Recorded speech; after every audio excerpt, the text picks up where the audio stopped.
olha só, com o avanço aí de Rio Preto para a fase amarela do Plano São Paulo, várias atividades econômicas e sociais foram liberadas para o funcionamento, mas a dúvida do que não pode, o que pode, continua. E uma dessas dúvidas refere-se a condomínios particulares e suas áreas comuns de lazer, esporte, convivência, etc.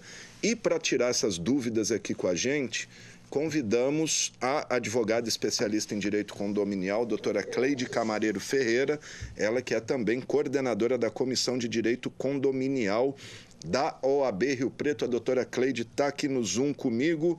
Doutora, me ouve bem? Tudo certo? Tudo certo, Alexandre. Boa tarde. Boa tarde, muito obrigado por nos atender. Doutora, bom, depois que a gente anunciou aí que ia fazer entrevista com a senhora, eu recebi perguntas, a senhora também, nas redes sociais da senhora, várias perguntas. Antes de a gente entrar nas perguntas, doutora, dá uma geral para a gente do que mudou em condomínios da fase laranja para a fase amarela. Perfeito, Alexandre.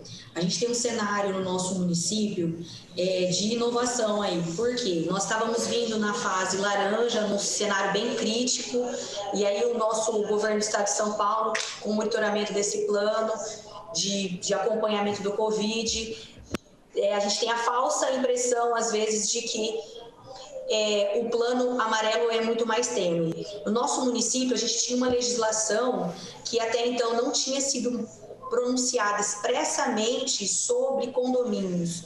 Agora, na fase laranja, a gente tem um decreto municipal, a deliberação 4, que foi publicada na sexta-feira, junto com um anexo, e trouxe especificamente as proibições e regras de condomínios. Nós, da área jurídica condominial, estávamos trabalhando muito com analogia, questões interpretando as lacunas da legislação municipal. Agora não, o cenário jurídico é que há uma previsão e essa previsão tem que ser cuidadosamente analisada para cada condomínio, porque é uma proibição mediante posição de algumas regras, ou seja, é proibido se não cumprir algumas regras de protocolo de higiene.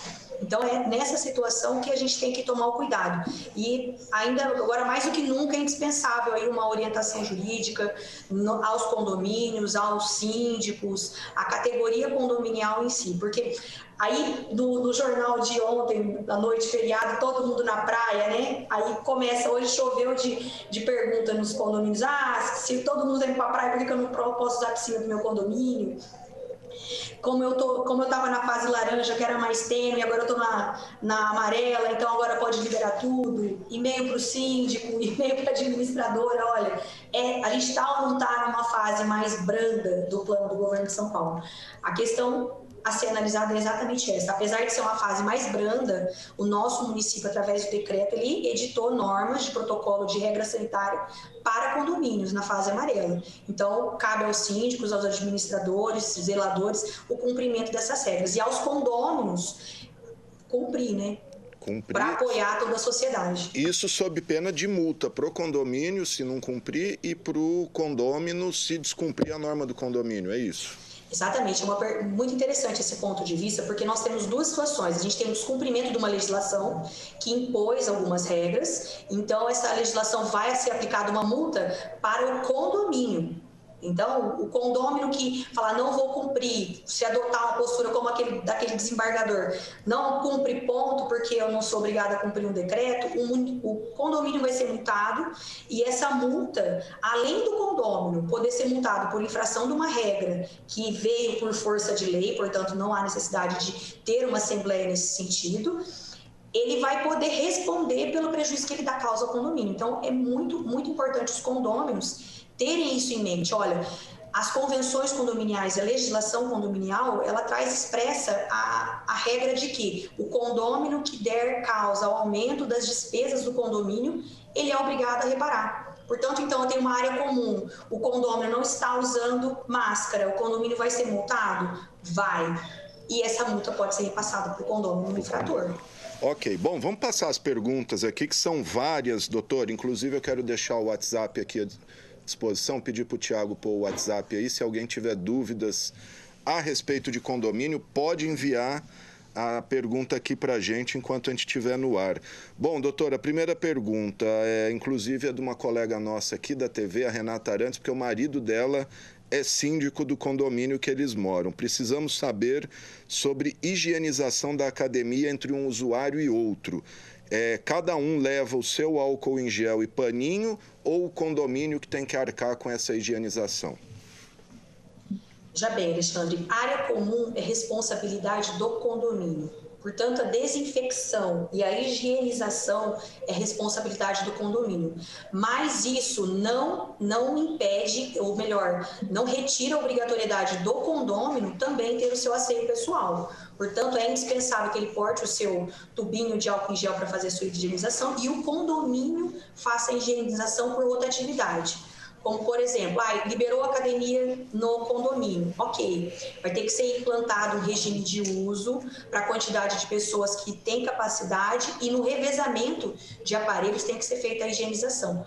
Portanto, não adianta eu querer atribuir essa responsabilidade ao condômino se a responsabilidade de manutenção de área comum é do condomínio.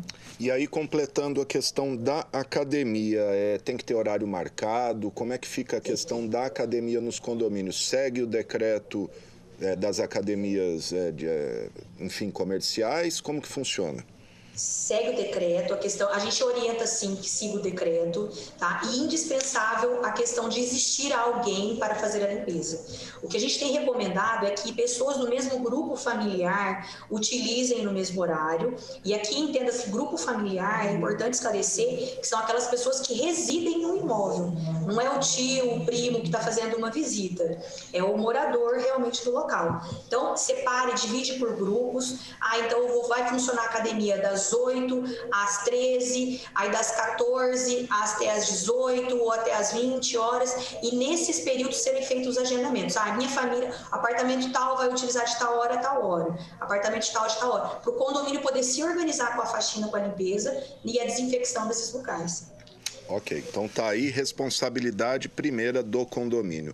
A Renata Medeiros, síndica profissional, pergunta: gostaria de saber se os avisos de flexibilização das áreas comuns com as devidas regras já servem como notificação ou se o morador não cumprir, poderá ser aplicada uma multa diretamente ou temos que nos advertir por escrito primeiro. Resumindo, o alerta ali já é uma notificação, se ele descumprir já pode ser multado ou, além da plaquinha, do alerta, ele precisa ser notificado no caso da primeira infração?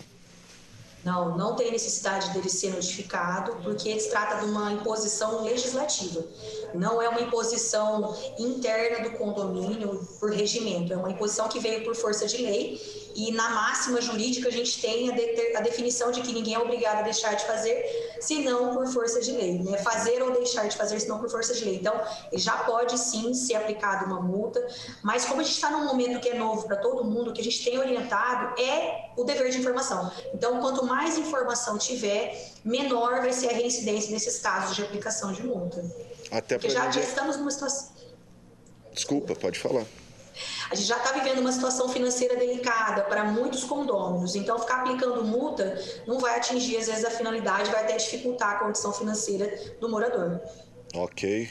A Gisele Souza, moradora de condomínio, gostaria de saber o motivo de alguns condomínios terem liberado a piscina e quadra e outros não, já que a fase amarela é mais branda que a laranja. O que diz em termos de piscina, doutora? Perfeito. Essa é aquela, como a gente começou o nosso bate-papo aqui. A impressão que se tem é que é mais amena, mas nós temos uma situação no nosso município em especial que houve uma criação de regras específicas para condomínios que não existia nos outros decretos e deliberações anteriores. O Comitê Gestor de Enfrentamento ele foi muito claro ao trazer essas obrigações. Por exemplo, eu tenho aqui nas proibições: utilização de equipamentos de uso coletivo que não propicie a higienização. Quem que vai avaliar se não propicia a higienização? O item 2 aí do anexo 14. Quem vai avaliar? O próprio condomínio. Eu tenho condições de manter uma pessoa para fazer a higienização? Eu tenho arrecadação mensal para que seja feita isso? Eu vou ter que contratar uma empresa? Então, cada análise é individual. Eu tenho condomínios que são geridos pelo meu escritório que Então, aqui, ó, liberaram e outros não. Então, gera uma revolta, um sentimento de revolta em moradores como a Gisele, que tá vendo a situação. Olha, meu vizinho liberou, mas eu não libero. Então, envolve uma questão de caixa individual, de funcionários, para que seja feita essa limpeza. Então, cada situação é individual para cada condomínio.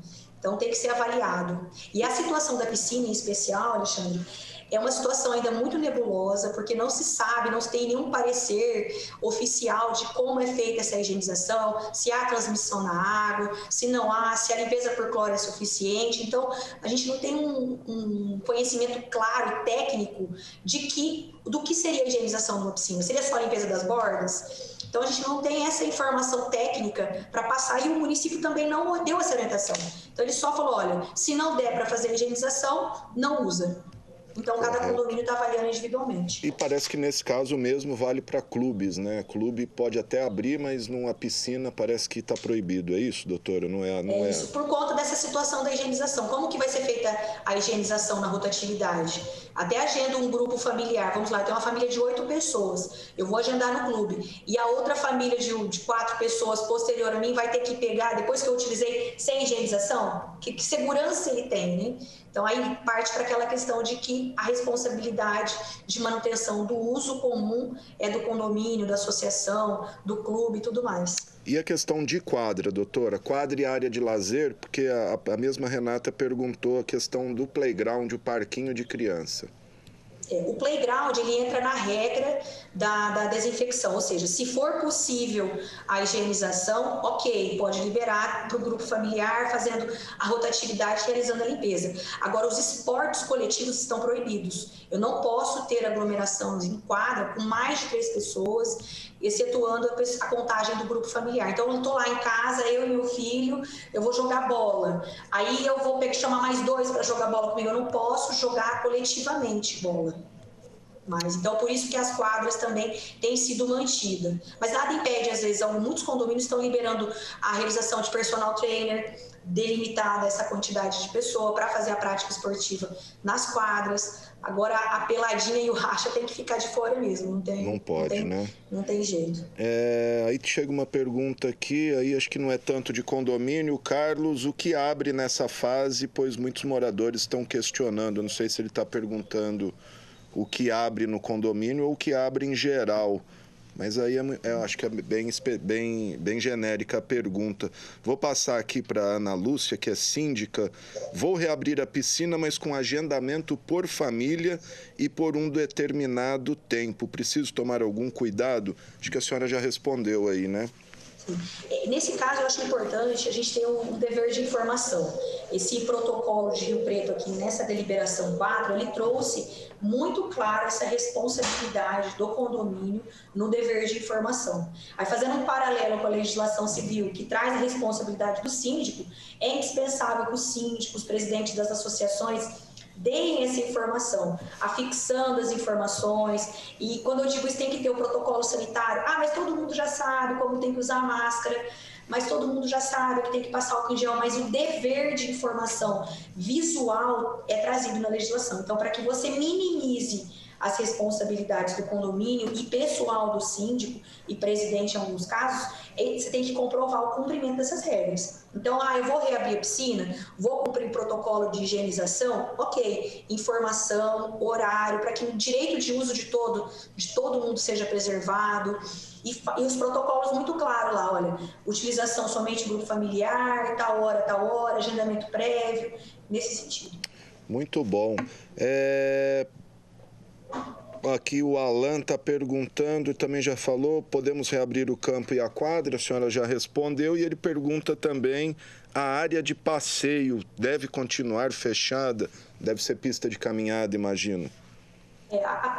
As áreas de passeio, elas estão liberadas mediante o uso de máscara e na restrição de aglomeração. Eu vou fazer caminhada com 10 pessoas. Você não pode fazer isso aqui em São José do Rio Preto, é vetado. Está limitado a 3 pessoas, uso obrigatório de máscara. Respeitando essa regra, não vai ter problema nenhum. O que tem acontecido no nosso município, Alexandre, é que os condomínios estão sendo fiscalizados. A Secretaria da Saúde está fazendo essa fiscalização. Na semana passada, meu escritório fez uma consulta para a Secretaria da Saúde nesse sentido, para esclarecer. A gente teve um pronunciamento do nosso prefeito há um tempo atrás, falando assim, olha, nós não vamos multar, nós só vamos orientar. Só que a Secretaria da Saúde, ela entende que já passou um prazo muito coerente aí, temos que concordar, porque foi no início de julho o decreto estadual sobre a obrigatoriedade do uso de máscara e as questões de isolamento sob pena de multa. Então, eles se posicionaram expressamente, falando assim, olha, em razão do tempo decorrido da instituição da legislação estadual, a Prefeitura Municipal vai começar a incidir a multa. Mas o que eu tenho visto é o seguinte, eles estão visitando, estão fazendo a constatação, estão orientando. Na reincidência, acredito que já vai ser aplicada a multa. E aí que mora o cuidado, porque é o condomínio que vai ser penalizado. Como que funciona a fiscalização? Os fiscais têm autoridade para entrar no condomínio mesmo, sem autorização? Como que é? Não, eles se identificam na portaria, tem que ser mediante autorização. O que tem acontecido é exatamente denúncia, né? A fiscalização ela tem agido muito com base em denúncia. O que não incomoda você, incomoda muito o seu vizinho. Aí ele liga para a secretaria, faz a denúncia e pede para a fiscalização ir até lá para fazer a constatação. E nessa constatação, quem libera é o próprio condomínio que fez a denúncia. Que fez a denúncia. Vixe, aí dá uma briga no condomínio, hein? Não tem sido poucas brigas. Imagino. Doutora, questão de condomínio vertical, questão do elevador, parece que o decreto ou o anexo aí trata bem a questão do elevador. Ele proíbe mais de uma pessoa no elevador ou ele recomenda que não tenha mais de uma pessoa no elevador? Ele limita o uso de pessoas, reduzindo a lotação máxima. Então, volto a dizer, tem que ser analisado individualmente. A legislação ela trouxe alguns parâmetros de distanciamento por metragem, então isso aí tem que ser analisado no condomínio. Tem condomínios que tem um suporte aí para 10, 12 pessoas, e tem condomínios que o suporte já é pequeno. Aí seria só restrito ao grupo familiar. Mas aí volto a falar, tem que ter a informação. Tem que ter a plaquinha fixada lá, de além do uso obrigatório de máscara, o limite de quantidade de pessoas. E curioso que parece que ele fala para as pessoas não conversarem, né, dentro do elevador. Mantendo o distanciamento necessário para não conversar, por conta da caixa, né? Uma caixa acústica ali, né, que não gera. Por isso que a gente orienta, às vezes, dependendo do condomínio, do tamanho do elevador, para ser utilizado só pelo grupo familiar. Ok. O elevador é pequeno, sobe só a família. Ainda sobre a questão da multa, se o condomínio vier a ser multado pelo descumprimento das regras decorrentes da obediência, etc., cabe recurso ou essa multa é pacífica, tem que pagar? Cabe recurso, a gente ainda não tem uma situação, um precedente para falar, olha, se o condomínio cumpriu todas as regras de protocolo e foi uma situação de desobediência de um condômino, como que vai conduzir essa questão? A gente não tem nenhum precedente nesse sentido. Há margens, eu entendo que para atribuir essa pena ao condômino infrator, mas a gente tem que tomar o cuidado com o valor. A legislação, ela fala que pessoas jurídicas, a multa chega a R$ 5.025, por vezes o número de pessoas sem a proteção. Então, isso pode ter uma abrangência. Eu recebi uma foto esse tempo atrás que numa área de condomínio de convívio não estava sendo utilizada a quadra, mas as pessoas estavam reunidas ali conversando. Os adolescentes do condomínio conversando. Devia ter mais ou menos umas 15 crianças ali reunidas. Se esse objeto de captura é um objeto de fiscalização, é só fazer conta. 5.000 vezes 15, o valor atribuído à multa. 75... Então pode até comprometer a saúde financeira do condomínio totalmente. R$75.000 aí para a conta do condomínio. Exatamente. Então é a hora da gente pensar, refletir como condômino, como advogados de condomínio, como sociedade em geral condominial, de que a gente tem que fazer a nossa parte.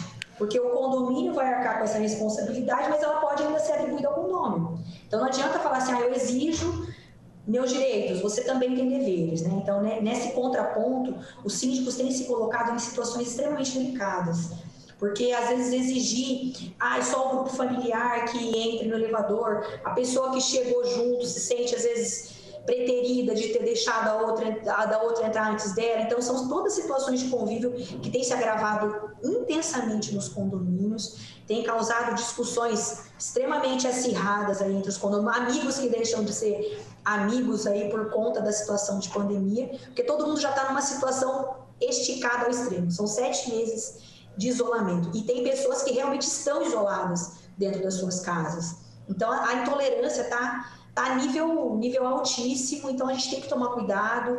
Como condômino, como jurídico de condomínio, na hora de dar uma orientação, a gente não pode ser tão restritivo, mas sempre tomando cuidado no sentido de resguardar as responsabilidades, para não respingar no condomínio, para que isso não venha gerar um prejuízo para a unidade aí, que às vezes um visitante descumpriu a regra do uso de máscara, de não utilização de uma área comum que está interditada. Importante também falar sobre a interdição dessas áreas que estão proibido o acesso, a sinalização. O parquinho não tem jeito, as crianças estão utilizando, vai lá, enrola o balanço na parte de cima, põe a fita lá que veda o uso, para que seja visualmente notável a proibição de utilização, porque só assim vai minimizar responsabilidades e cumprir o dever. Acho que a questão da aglomeração vale também, claro, para a área social, assim, churrasqueira, salão de festas, tudo isso proibido mais de 3 pessoas, né? Inclusive claro, nas residências, Alexandre, inclusive nas residências. Pode haver denúncia, vou fazer um churrasquinho, mas vai ser dentro da minha casa, não vou ter problema nenhum. Pode ter problema sim. Pois é, até um mês atrás a gente conversou a questão daquela decisão do juiz Paulo Sérgio. A senhora tem notícia o que virou aquilo? Que ele impôs multa ao morador que estava desrespeitando? Não julgou definitivamente ainda, mas eu estou acompanhando ele de bastidores aí para saber qual foi o desfecho. Então tá bom. A senhora falou de parquinho, chegou aqui, a pessoa fala, eu mantenho a minha criança, a minha filha em casa, mas toda hora os amiguinhos batem para chamar ela para brincar. O que fazer nesses casos? Aí não é uma questão de direito, acho que é uma questão de educação, né, de etiqueta. A gente teve uma denúncia no condomínio por uma unidade residencial em que a unidade vizinha realmente fazia reunião de crianças de 6, 7 anos que iam ali brincar de boneca, mas era uma quantidade de 6, 7 crianças. Nesse primeiro ponto, é ser cordial, né? Porque envolve crianças, as crianças também estão vivendo uma situação até pior que os adultos, né? Que não compreendem essa necessidade de distanciamento. E o condomínio orientar. O papel do condomínio nesse momento, como eu disse desde o início, é orientar, é informação. Quanto mais informação, menos reincidência desse tipo de situação a gente vai ter. Porque uma mãe está fazendo o seu papel e como que ela consegue explicar para a filha dela, com a criança lá na porta, que não pode brincar, sair para brincar. E o nosso anexo aqui ainda trouxe, né? No item 1.3 aqui, orientação aos moradores quanto à manutenção de crianças em casa e quando ao ar livre, sem contato com outras crianças. Ou seja, está claro aqui. E está clara também a responsabilidade do condomínio orientar esses moradores para que isso não fique acontecendo a todo tempo. Muito bom. Doutora Cleide Camareiro Ferreira, advogada da Comissão de Direito Condominial da OAB Rio Preto. Muito obrigado. Se quiser falar mais alguma coisa, e fica aí a doutora também à disposição dos condomínios, né? Quem tiver mais dúvidas, precisar de uma consultoria, procurar a doutora aí. Pode falar mais o que a senhora quiser aí. Eu agradeço o espaço. Como eu falei da outra vez, eu volto a falar. É muito importante o debate condominial. O Rio Preto é um polo condominial. Nós temos condomínios de portes de cidades com mais de 2.000 habitantes, 1.500 habitantes. Então, é indispensável a gente trazer e ter esse espaço público, Alexandre, para que a gente possa trazer essas informações. Porque uma coisa é você achar que tem um direito, outra coisa é você constatar esse direito e ver que ele vem junto com deveres. Entendeu? Então, a gente tem muitos síndicos aí profissionais, muitos síndicos moradores que não são profissionais e que precisam dessa orientação. E quanto mais haver o debate, mais braço técnico essas pessoas vão vão buscar para que possa se profissionalizar, mesmo que seja a nível residencial, para minimizar essas responsabilidades. Porque hoje em dia as coisas se judicializam simplesmente. As pessoas, todo mundo conhece o advogado já tem aquela fama de chato, né? E aí vai, assim vai. E para evitar todo esse desgaste aí, é indispensável aí buscar uma orientação jurídica, e a OAB tem trabalhado muito nesse sentido, dando um espaço enorme para a Comissão de Direito Condominial. Maravilha. Doutora Cleide, muito obrigado, viu, pelas suas informações e parabéns aí pelo trabalho. Um assunto curioso, né? Direito condominial e mais do que nunca está na pauta aí. Obrigado, viu? Obrigada, eu que agradeço, Alexandre. Uma boa tarde. Tá, então, gente, quem nunca teve um problema em condomínio, né? Se você mora em condomínio, certamente já teve uma briga aí com o seu... Briga, discussão, ou sabe de alguém que já brigou, discutiu com o vizinho.